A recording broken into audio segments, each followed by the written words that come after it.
Scott will introduce our main speaker today. Thank you, Scott. My pleasure. It's my pleasure. It's a great pleasure to introduce Chuck. I've known Chuck for many years. And from a personal background, he's been a tremendous inspirational leader for me, a tremendous coach. And I'm really grateful that he is going to share his wisdom with our group. I encourage you to check out his website, theboltongroup.com, to learn more about his organization. And I think that you'll be impressed with a lot of his history and his background. He has written a few books, and he'll talk about them today. In fact, he might even share with you one that's just getting released very, very soon, that you will be probably the first group to ever hear about it. He has coached many CEOs, and I really consider Chuck to be the CEO coach, and I brought him into companies that I've known, and I know that he can make a tremendous inspirational difference with them. He's got an MBA from Keller, and I think you'll find his talk to be very inspirational, and I really encourage you to take notes and to learn what Chuck has to say. So please stay seated, and welcome Chuck Bolton. Thanks. Scott, thank you very much. What a great introduction. Thank you. My pleasure. My pleasure. Thank you. Well, Don and Terry, thank you both for inviting me. What a pleasure. Scott, you mentioned back about a year ago or so about the possibility, so it's really a pleasure to be here. Yeah. And also thank you for allowing me to sit in last month. I loved it. I thought it was a great session, learned a lot. It was great to see how you operate. And, you know, as I think back to that month ago, we were in the midst of the pandemic, of course, but, you know, how our world has been rocked the last 19 days or so here, especially in Minnesota. It's so different. And more than ever, groups like the Optimists are needed to collectively bring out the good energy and the optimistic views and the good works that you do. So thank you for doing what you do. So I've been really excited to talk with you all, and I will tell you I'm not going to give you a PowerPoint presentation because I think the last thing we need on a Friday afternoon is more PowerPoint. But maybe I can share with you a couple of stories that will help brighten your day and be a good kickoff for the weekend. Would that be okay if I were to do that? Does that sound good? Thumbs up if that's good. Okay. All right. Sounds good. So in 2019 and early 2020. I wrote a book titled Reinvent Your Impact, Unleashing Purpose, Passion, and Productivity. And this book came out on April the 6th, just after the COVID crisis hit and we shut down kind of mid-March. Now, impact is defined as having a strong effect on something or someone, and we were each born to have a great impact in our lives. The problem is that most people aren't making the impact that they're capable of. At work or at home, they get bored, they get adrift, they're disengaged, and they just aren't having an impact. And that's a shame because if you don't have an impact, if you're not creating an impact, you don't thrive. And we're here to thrive. So the question is for each of us, for you, what about you? Are you having the impact that you could? That is, that strong effect on something or someone. Are you having the kind of impact that you could? Think about that for a second. And honestly, when I ask this question to groups of people, they usually say, I'd like to have more of an impact. I don't think I'm having the impact that I could. So then the question becomes, well, what's the price we pay? What's the price you pay if we don't have that impact for ourselves, for others, for the world, or for our families? We all suffer when we don't, right? So I think there's a formula for creating impact, and I'd like to share that with you. Now, if we all can agree that impact's a good thing, there's an enemy of impact. And as I wrote the book, and you'll see it in the book, that enemy is comfort. Most of us live a very comfortable life. And that gets in the way of impact. That gets in the way of us stretching and growing. Now I think there's another enemy. And I didn't see this in April of this year when the book came out, but I would say that enemy is uncertainty. And aren't we all living in a world of uncertainty right now? So we let uncertainty overwhelm us. So we can't do that. Now here's a formula for reinventing your impact.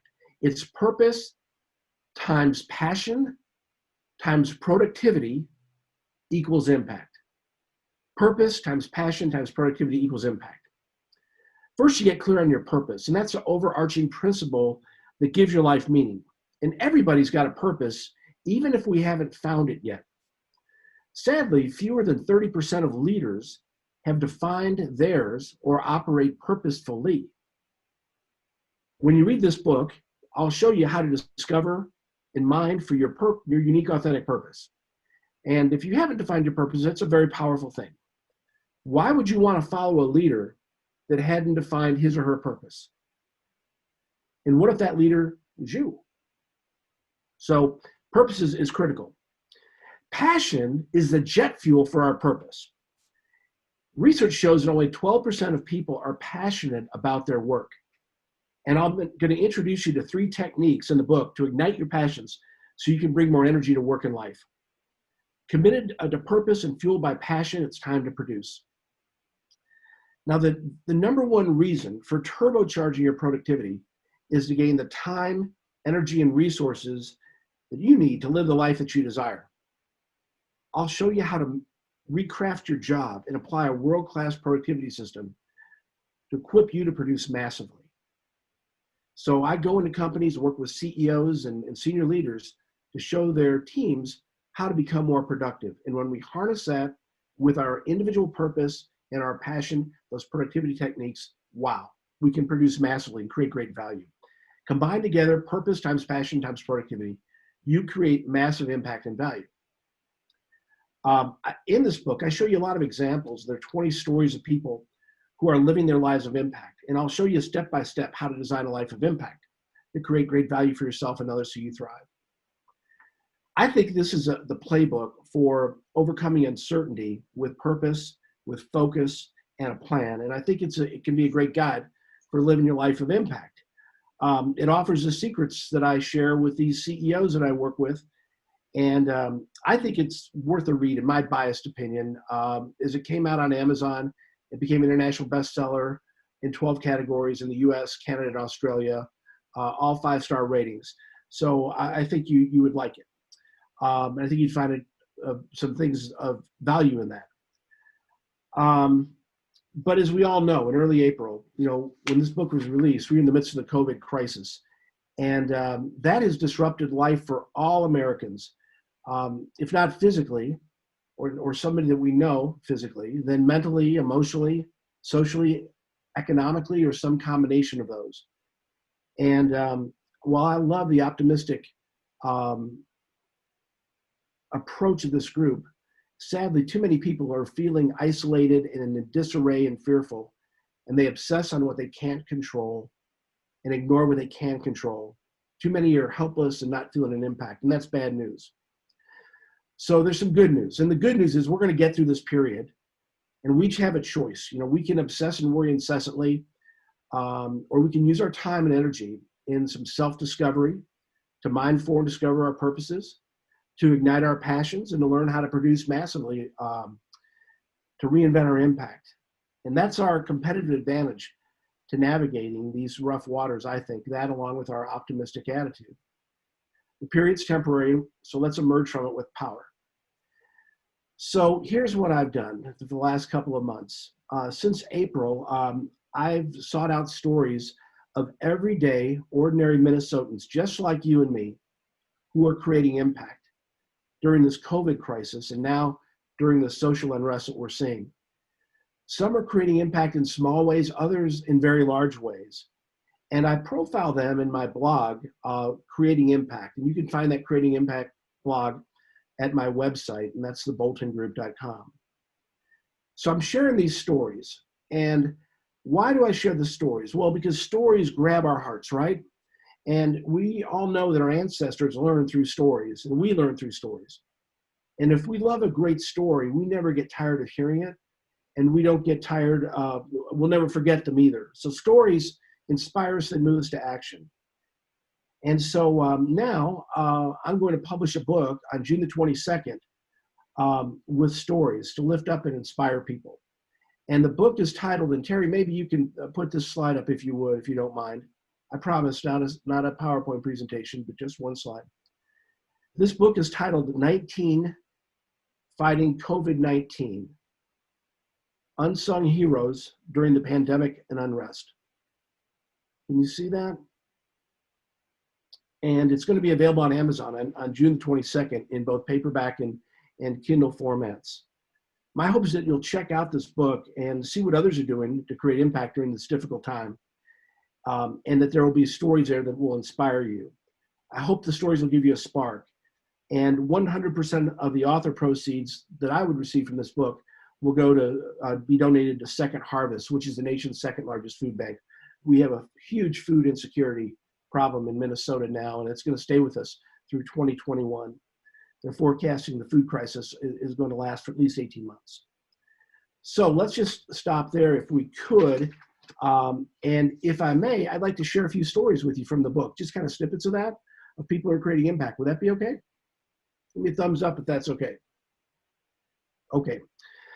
So I think if ever there was a time for a book about Minnesotans, Minnesota heroes, unsung Minnesota heroes, who are fighting this COVID pandemic in ways small and large, it's now, to give us some hope and inspiration and optimism.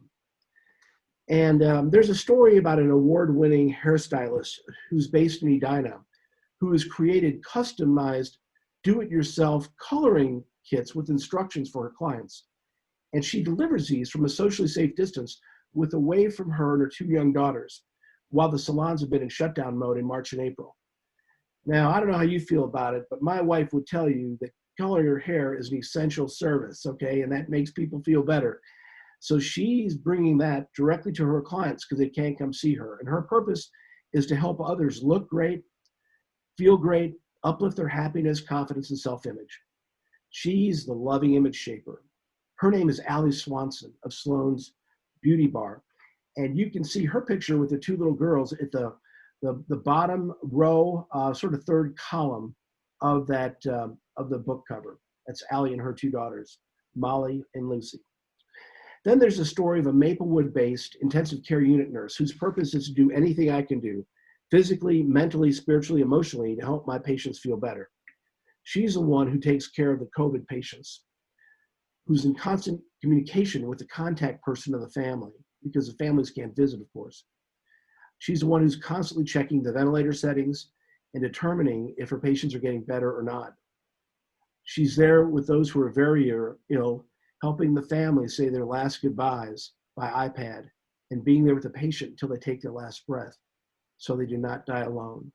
And that's Tiffany Wolfsberger of Regions Hospital.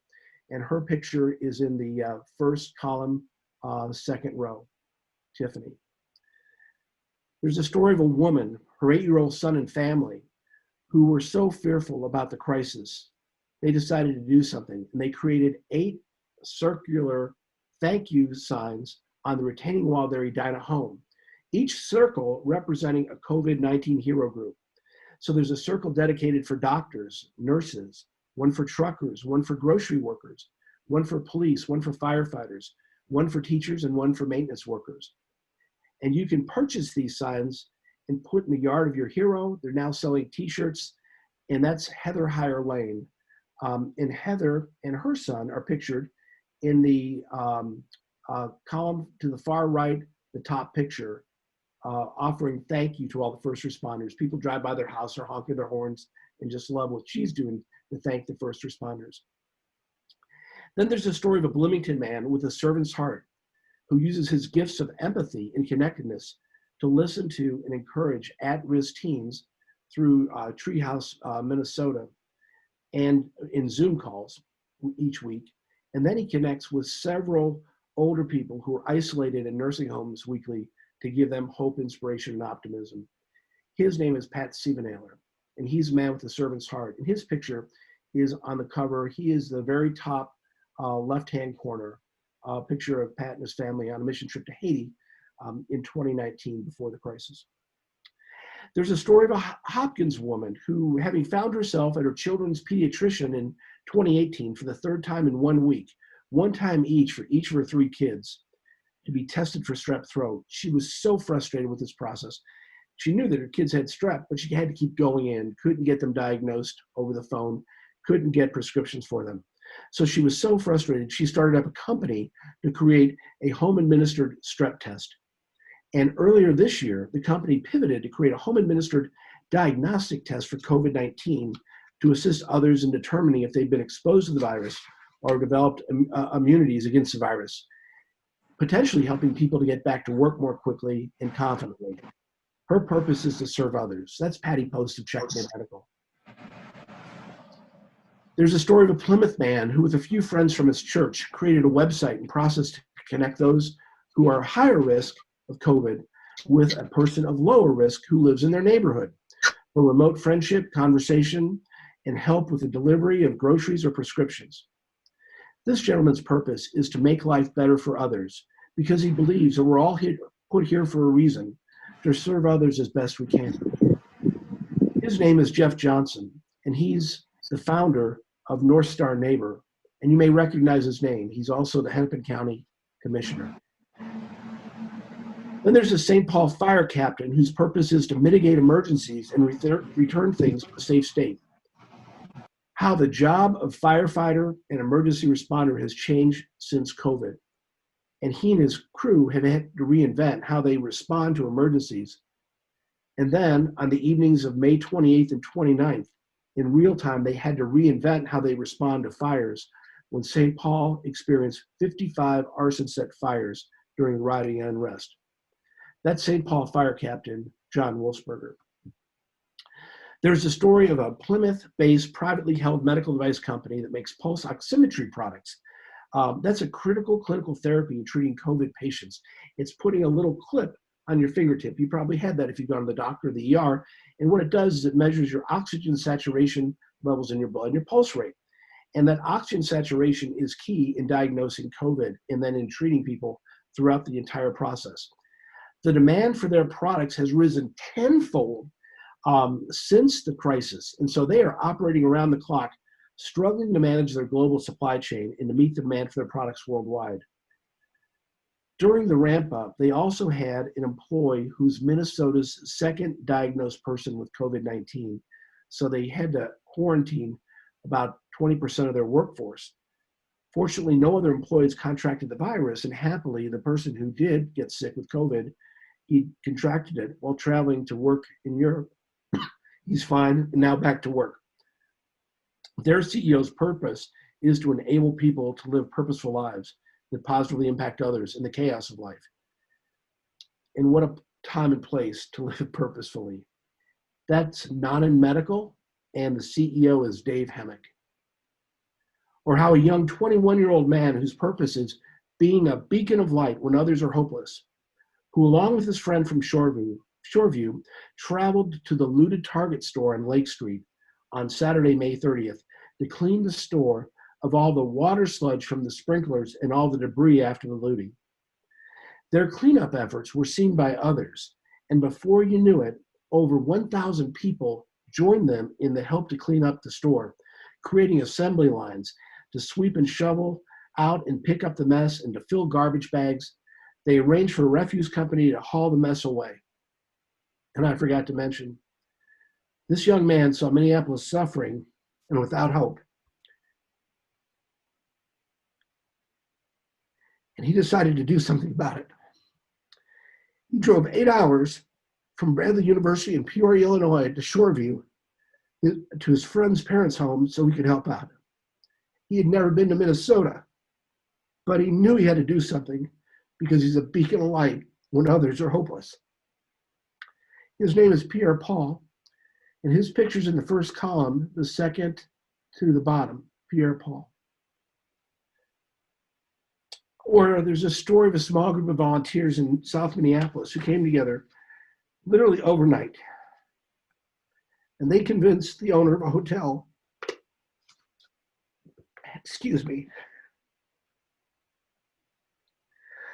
They convinced the owner of a hotel that was shuttered due to the COVID-19 to allow 200 homeless people to take refuge in that hotel in less than 24 hours. After the city raised an encampment they were staying in with bulldozers.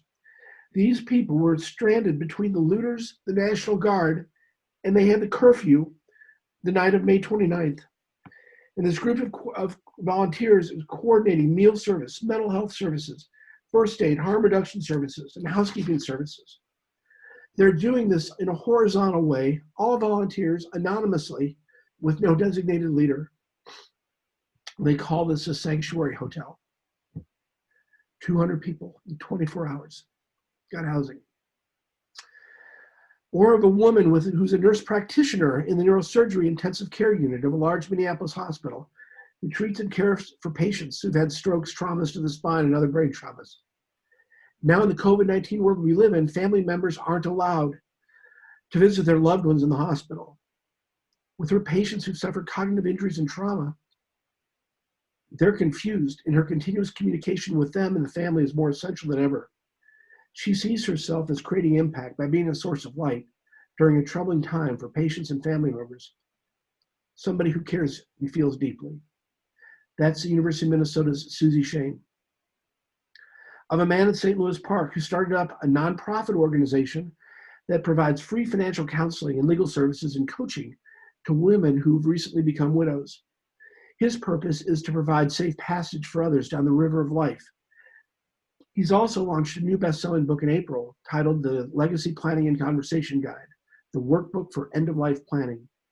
It's a playbook to help singles and couples get their affairs in order before they die. His name is Chris Bentley, and he's the founder of Wings for Widows. And my Reinvent Your Impact book that was published in April, 100% of the proceeds of that book goes to Wings for Widows.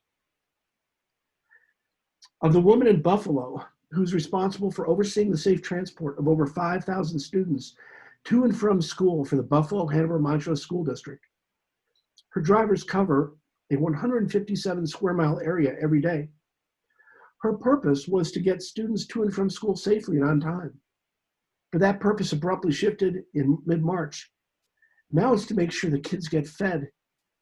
She and her drivers, since the school shut down, her team has delivered over 150,000 meals for those in need. She's making a huge impact. That's Kimmy Powman. Kimmy's buses and the lunches that they serve, there's a pizza bagel lunch. It's on the second column of the cover of COVID-19, fighting COVID-19, and her buses are under that. There's a story of a 20-year-old man who is a 5-time cancer survivor. He's 20 years old. He survived cancer 5 times. He's a college student now, and he's a Big Ten collegiate football player. Last July 19th, this young man delivered the keynote speech at the Big Ten football kickoff luncheon in Chicago. He lives daily by his impact declaration of wake up, kick ass, and repeat. He also coaches and encourages families and kids who are stricken by cancer.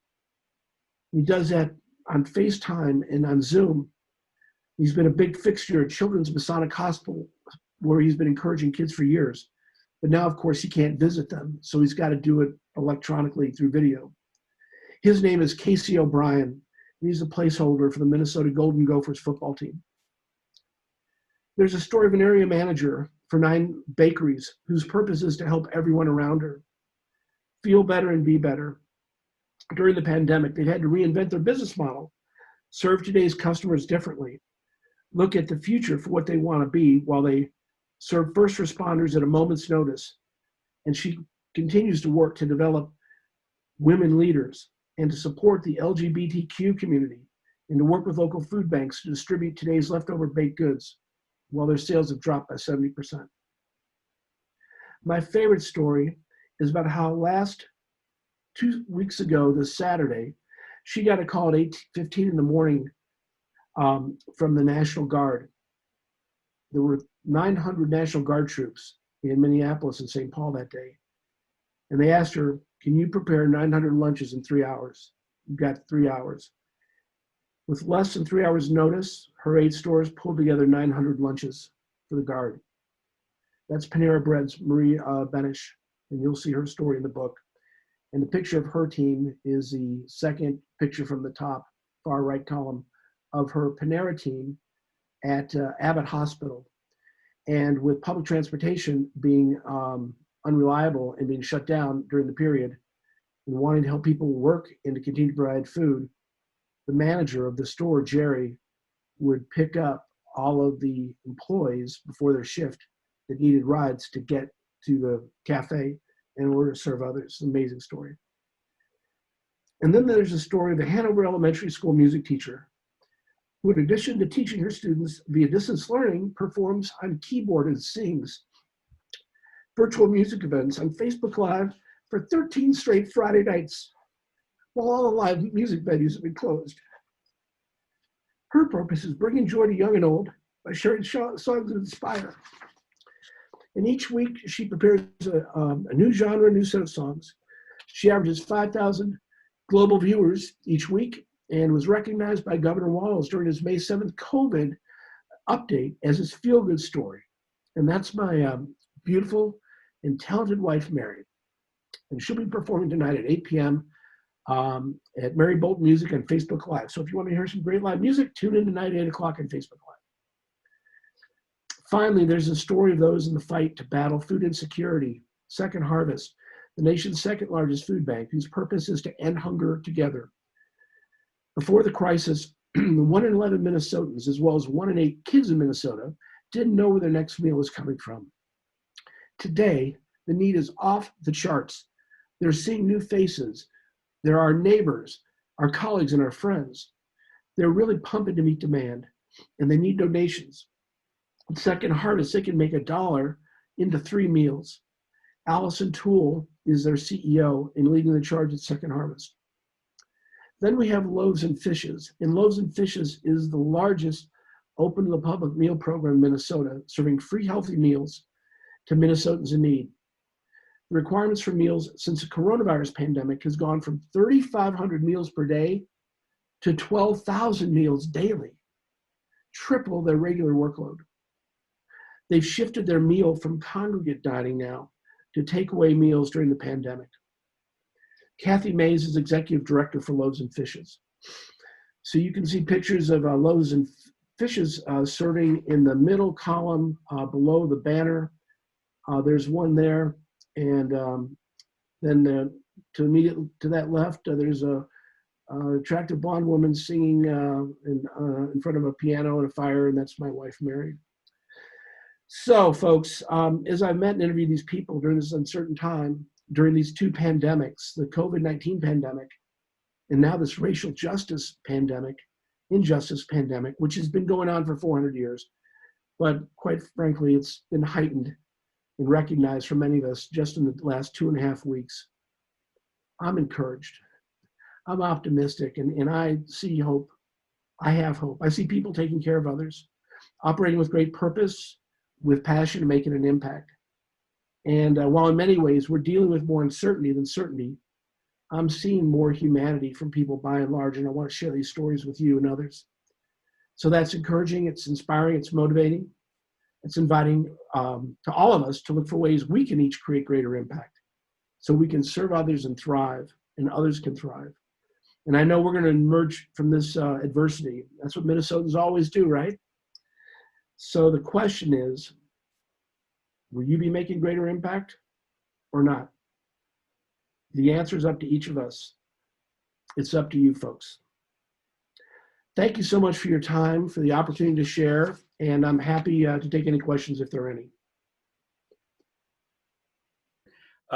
If you have a question, please raise your hand. You can raise that blue hand on the participant screen, and we'll unmute you, or you can write it in a chat if that helps. So do we have any questions?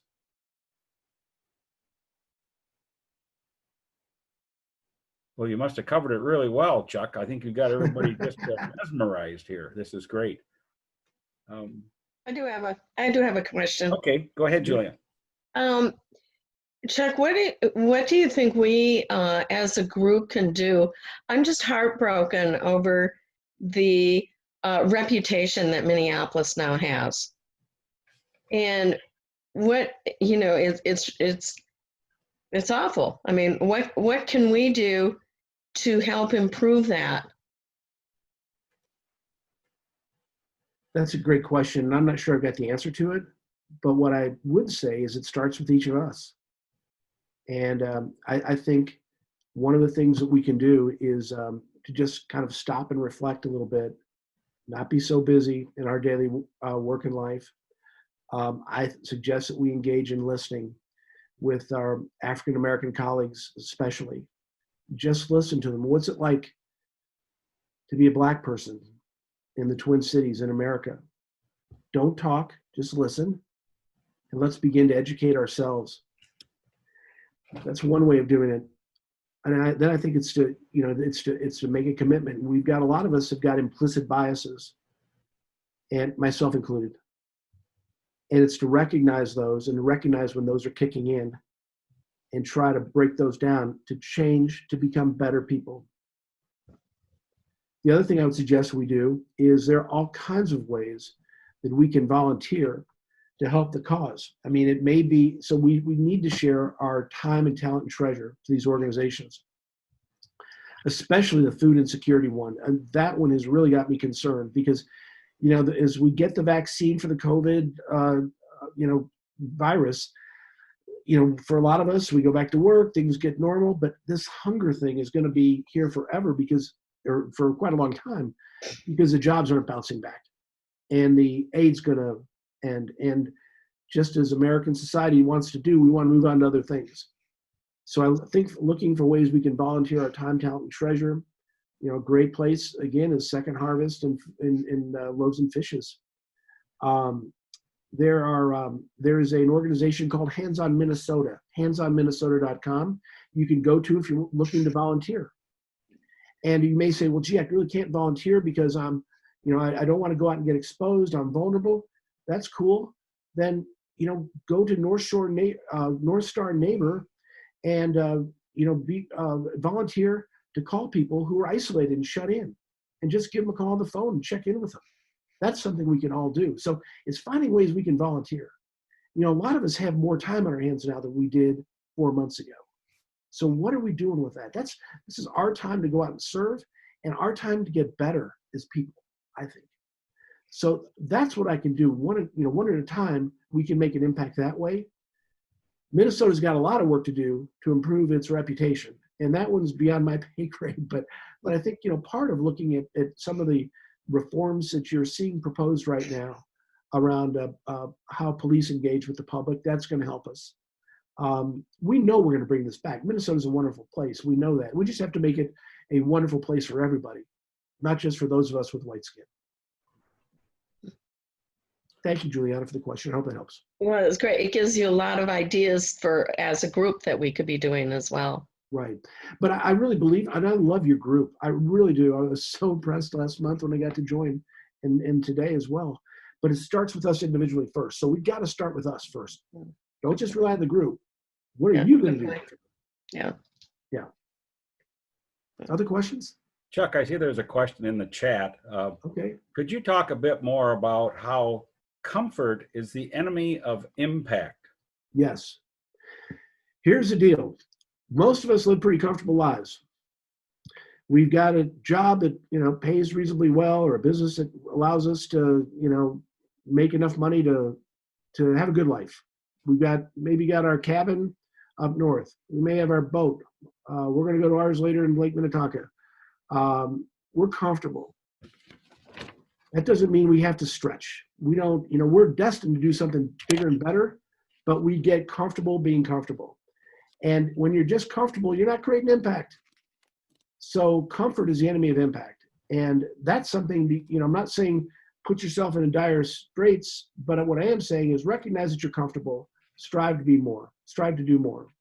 And I talk about this in the book quite a bit, that, comfort is the enemy. Comfort's a villain. And for those of you who are old enough like me to listen to Pink Floyd when you were growing up, the song Comfortably Numb, I'm comfortably numb. I don't want to sing the song. My wife's the singer. I'm not the singer, but you know the song. You just become numb, and you just don't become what you can be. And you know what? We can start creating impact wherever we are. I see faces in this group, 40s, 50s, 60s, 70s. Wherever we are age-wise, we can have greater impact if we choose to do that. So comfort is the enemy of impact. Thank you. Thank you. Thank you, Chuck. Other questions? We have one here from Mary Jo. Mary Jo, let me lower your hand and ask to unmute you there. There, I'm unmuted now. Thank you. Thank you so much, Chuck. And it was great to have you in our small group last time. So it was good to connect with you then. And thank you for sharing these stories. And we know that stories are really powerful. I have a question along the lines of what you were just talking about. You said comfort was the enemy of the good, but you also said that uncertainty was another enemy, and fearfulness. And I think we do have a lot of, obviously, fearfulness and uncertainty right now. And then we see what you said, that people obsess and worry about what they can't control. Right. So we see a lot of that. I mean, we all do it, even though we say, oh, we don't need to work, we just need to keep working. Worry doesn't help.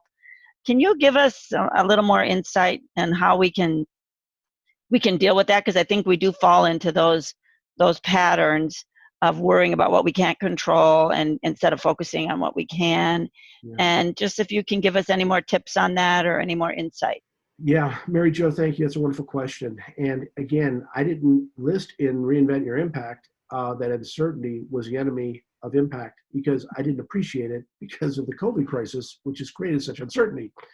So I am not the master. I am climbing the mountain with each of you on this one.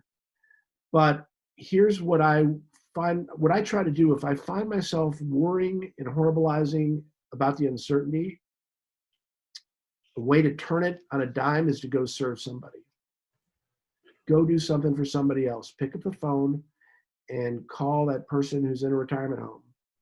Or in my case, pick up the phone and call somebody who's doing some great work and interview them and tell their story. Or just check in with friends that I haven't talked to for a while, 6 months or so. Hey, let's have a Zoom call. Let's just catch up. It's been a while. Those are things we can do. The best way to find your purpose, it's been said, is to serve somebody else. So I default to service instead of worrying. And that doesn't mean I don't ever worry, but I am not worrying that much, really, because I'm trying to serve. And I've got confidence we're going to come out of this, and I'm preparing, for when we do come out of it, what I'm going to do business-wise. My business, I don't make money as a writer, but I'm a coach of CEOs and leadership teams. So, I'm planning for what I can for when we pull out of this and things I can do. But when I find myself worried, I remember to serve, and that helps. And I know it's a big part of what you do in your role too. Thank you for all you do. Thank you.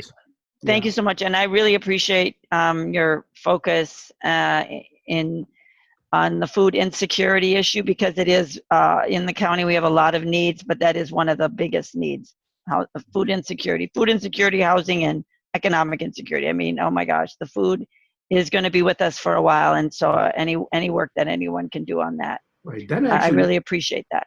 Thank you. And that might be a good response to Juliana as well. Maybe something you do collectively is to do something, if you haven't, around helping that food insecurity with. Yeah. Lots of different ways you can volunteer for that, but giving bags of groceries, working collectively in a food bank or something. I don't know how willing they're able to have others come in there, but certainly your money too. I mean, turning a dollar into 3 meals, that's pretty good. Mm-hmm. My wife and I last night, we had street tacos from Costco. I think they were $15.50. We figured there are 2 meals there for both of us, so that's like $3.75. We thought that was pretty good, but they do it for less than $1. Feed 3 people for $1, so that's even better than the street tacos at Costco. And we have great organizations here in our area. The Sheridan Story is right here in Roseville, and we have a lot of food shelves. We have Second Harvest, and we have a lot of opportunity, I think, in our area. So you sure do. Yes, you do. Yeah, thanks for mentioning Sheridan Story. So I have another question from, I believe it's Jerry Brennan. Jerry, are you still there? I'm still here, Terry. I just sent you an email saying that I withdrew my hand because the last question was the one I was going to ask. So we're all covered. Thank you. Okay. Thank you. Thank you very much, Jerry. Other questions, comments? This is great. This is a good opportunity to chat with each other like this. Chuck, I'd like to, if there are no other questions, I'd like to say thank you so much for being here today. I think your book is going to be interesting to read. Can't wait till it comes out in a couple of weeks. I guess it's only now. And really want to thank you. Maybe give a big round of applause to some folks when I do this.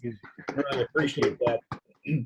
Your optimism, is infectious. And I know that when you get into these heartfelt, heart-meeting places, it gets very difficult to keep your emotions in check. And we understand that, and it's good that you let those show through, because I think it's good for all of us.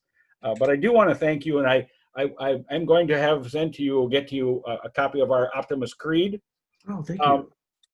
It'll be something that I think that you deserve so much, and you'll be able to have a memory of your time with the club here, at least today. And thank you so much. So we'll get that to you one way or another. We'll get it your way. So thank you so much, Terry. Thank you so much. I will treasure that. I really appreciate that. Maybe you can throw in a box of Kleenex as well for me. When you send it over. I normally don't get emotional when I when I give these. This is the first time I've shared to a group of people all the stories, not all the stories in the book, but many of the stories in the book. And I was sharing them with my wife this morning, and I cried then. And I'm like, she's like, "You gonna be okay?" I'm like, "I'll be fine. I know what's on my camera. I'll be fine. I can do this." But they all touch my heart. And as I share them, I think back to the conversations that I've had with these folks, and they're all doing great work. So, this is an opportunity, I think, for all of us to lead with heart and create a great impact. Thank you so much for the opportunity to share my story and my book. And I wish you all well, and look forward to our paths continuing to cross. Thank you very much.